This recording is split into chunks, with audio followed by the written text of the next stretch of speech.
not for the first time, as Trump pivots daily between war and peace with Iran, we're being told that a deal could be near. In reality, both the US and Iran need to open the Strait of Hormuz. Trump needs it because the price of oil is pushing inflation up. Iran needs it because their oil storage has reached capacity and it may soon have to stop producing oil. However this grand bargain is struck, and if indeed a bargain is struck, we should be clear about one thing. Trump has hit a brick wall. If he goes back to war, it would mean targeting Iran's infrastructure. Iran would then reply by destroying the infrastructure of the Gulf. If US Marines occupied the Iranian islands in the Strait, they would become sitting ducks for drones and missiles on terrain that gives them no cover. Such a campaign could be Trump's Gallipoli. In case he needs to be reminded what happened there, this was one of Winston Churchill's disasters that Trump would not want to repeat. If the war restarts, it would also extend geographically. Iran is not bluffing when it threatens to close the Red Sea and the Suez Canal if the US and Israelis started bombing again. If Trump opts for peace, it would be on terms that fall far short of his war aims. A deal would separate the two issues of Hormuz from enrichment. But let's be clear about this. If Iran had wanted a nuclear weapon, it would have got that a long time ago. Successive reports by the International Atomic Energy Agency found no proof of a structured, active nuclear weapons program. Its stock of highly enriched uranium was only created after Trump pulled out of the nuclear deal Iran had reached with Barack Obama. The HEU is a bargaining chip which, for the right price, Tehran will have little difficulty disposing of, either by dilution, as it has already offered to, or by sending it to Pakistan. Trump's three big losses in a negotiated settlement are these: no regime change, in fact quite the opposite. Trump has achieved regime enhancement, no surrender of Iran's missiles and drones, and thirdly, the Strait of Hormuz would be under de facto Iranian control. However freely tankers pass through it, Iran would be paid in some form or other.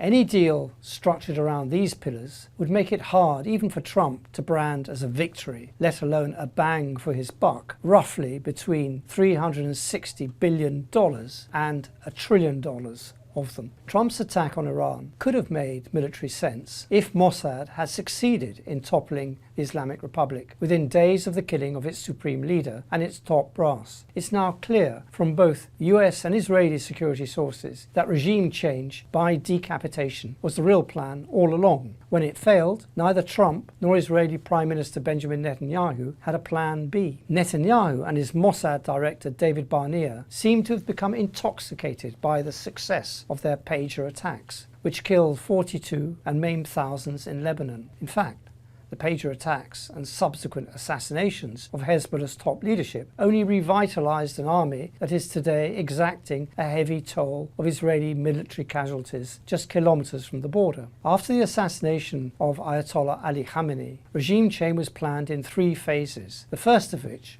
was a ground invasion by Kurdish militias. This was stopped not only by the Iranian Kurds themselves, 4 of whose groups dissociated themselves from such a suicidal venture, but by pressure from Baghdad and Ankara. Turkish President Recep Tayyip Erdogan called Trump to stop it, and he did. The second phase was for mass street protests, when the Israeli Air Force bombed the Basij paramilitary forces from the air. The third was the establishment of an alternative leadership. Trump soon got cold feet. He also encountered strong opposition from his own cabinet. Vice President J.D. Vance and Secretary of State Marco Rubio and the CIA Director John Ratcliffe all expressed opposition to the regime change plan. Rubio called it bullshit. Ratcliffe called it a farce. And so it proved to be. The invasion was an idea Kurdish militia leaders nervously dropped almost as quickly as it was raised. Street demonstrations did materialize, but they were pro-government. The bombings, particularly of a school in Minab, which killed 156 people, 120 of them children, turned public opinion in Iran decisively against Israel and America. Before the war, Iranians were at the very least divided in their support for the Islamic Republic. They didn't have an axe to grind with the West. They just wanted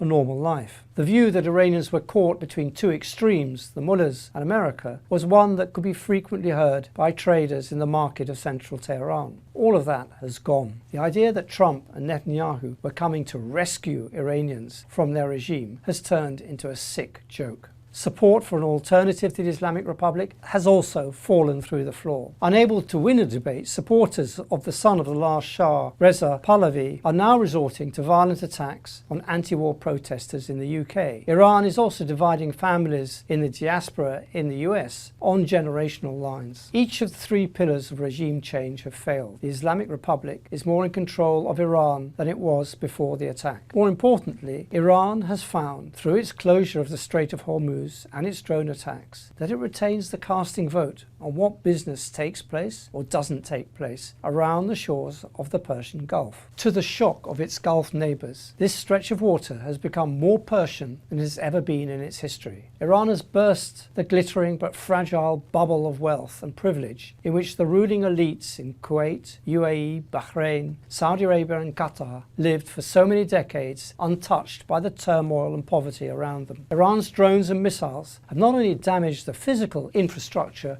of oil terminals, AI centres, hotels, but those are repairable. It's destroyed, possibly irreparably, the Gulf brand as a playground of the rich, immune from the neighbourhood it lives in and accountable only to itself. Nowhere is Iran's boot more keenly felt than in Dubai and Abu Dhabi. Iran has pummelled the UAE. By the 28th of March, it had launched 398 ballistic missiles, 1,872 drones, and 15 cruise missiles at the Emirates, making it the most targeted country after Israel. The effect has been dramatic. More than $120 billion has been wiped off the market capitalization on the Dubai and Abu Dhabi stock exchanges. 18,400 flights have been cancelled. Goldman Sachs estimated that real estate transactions have dropped by 37% year on year. 7 of Dubai's landmark hotels, including the Armani, the Burj Al Arab, Park Hyatt and the St. Regis, are closing their doors as nearly 2,000 rooms are set for refurbishment. Now, of course, attempts are being made to shore up the brand Dubai and spin this as good news. It's the low season. It's an opportunity to renovate. The same thing happened during COVID. And this being a dictatorship with a lip gloss of Western liberalism, a clampdown has been imposed on foreign residents filming the destruction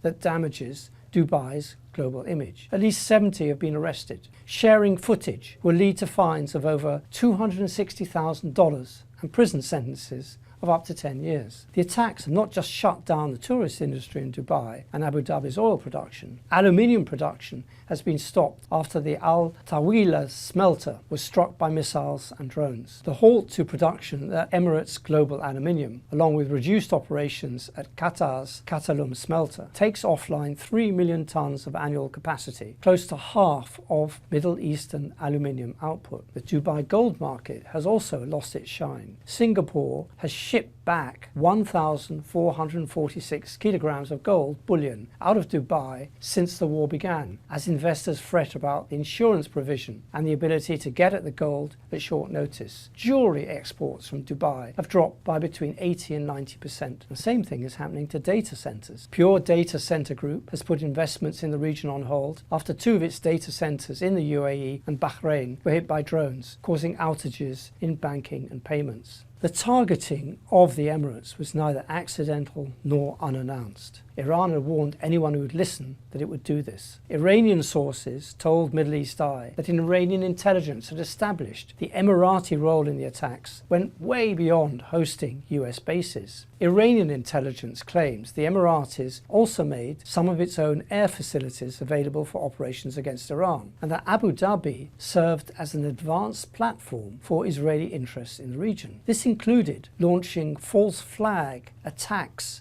on Oman and at least one other country intended to look like Iranian ones. Iran also believes that the data centers in the UAE are being used to support data collection and analysis for US and Israeli targeting. That the UAE has gone way beyond its Gulf neighbours in supporting the US and Israel in its attack on Iran is down to one man, its president, Mohammed bin Zayed, often referred to by the acronym MBZ. This Scottish public school educated prince has already done more damage to peace and stability in the Middle East in the last 2 decades than almost anyone else I can think of, bar Netanyahu and Mossad, but MBZ comes a close third. MBZ stopped the Arab Spring in its tracks, funding and organising the deposing of Mohammed Morsi, Morsi, Egypt's first democratically elected president, and then doing the same thing in Tunisia. He funded and armed civil wars in Libya, Yemen, and Sudan. He employed mercenary snipers to kill Yemeni figures from civil society. He's bankrolled war criminals of Darfur, the Hemeti brothers, and supplied them with arms. Literally millions of Arabs have suffered from these wars, but for MBZ, it's water off a duck's back. Like Netanyahu's project of expanding Israel's border, MBZ plans to turn his tiny emirate into a little Sparta, with a military and financial reach far beyond its size. MBZ modelled his strategy on Israel's. He was the first to replicate its well-oiled and powerful lobby in Washington. He used that lobby to promote a then unknown Saudi prince called Mohammed bin Salman and introduce him to the Trump clan. This was the essential precursor to the ousting and disgrace of the then powerful Crown Prince and Interior Minister Mohammed bin Nayef, who at the time was the CIA's man in Riyadh. The mentor and pupil have since fallen out with each other spectacularly and irreparably over Yemen. Daras al-Zubaydi, the leader of the UAE-backed separatists called the Southern Transitional Council, had to be extracted by the Emiratis from Yemen after his forces overreached themselves by trying to capture a port on Saudi Arabia's southern border. Saudi Arabia and Egypt are now challenging the UAE's international network of client militias in Sudan, Libya and Yemen by funneling arms and money to their military opponents. But MBZ is not a man to back down. Last week, the UAE announced it was pulling out of Opec. This was a move that went way beyond releasing itself from the straitjacket of oil quotas. It was designed to hit Saudi Arabia where they could hurt it most and destroy a cartel that had functioned for 6 decades. This is MBZ rolling the dice once more. He's decided the only way forward is to double down on his attack against his two biggest neighbours, Saudi Arabia and Iran. It could also be a sign of weakness because Abu Dhabi's dependence on oil will be increased as a result, jettisoning all previous attempts to diversify the economy into tourism, AI and industry will not go down well in the other Emirates who are less dependent on oil than Abu Dhabi is. Mohammed bin Rashid, the Emir of Dubai and Prime Minister of the UAE, is a poet who expresses himself elliptically, and yet he posted a tweet which only had one meaning: bitter criticism of his president. He said, "The official who does not strive for success of the rest of the officials in this homeland is not trustworthy. Selfishness in success in public work is a betrayal of the trust because the homeland is indivisible," he wrote. The rift between Riyadh and Abu Dhabi is deepening. The Saudi poster, Columbus, widely thought to be Saud al-Qahtani, MBS's media czar, reposted an old clip of a speech by the Saudi energy minister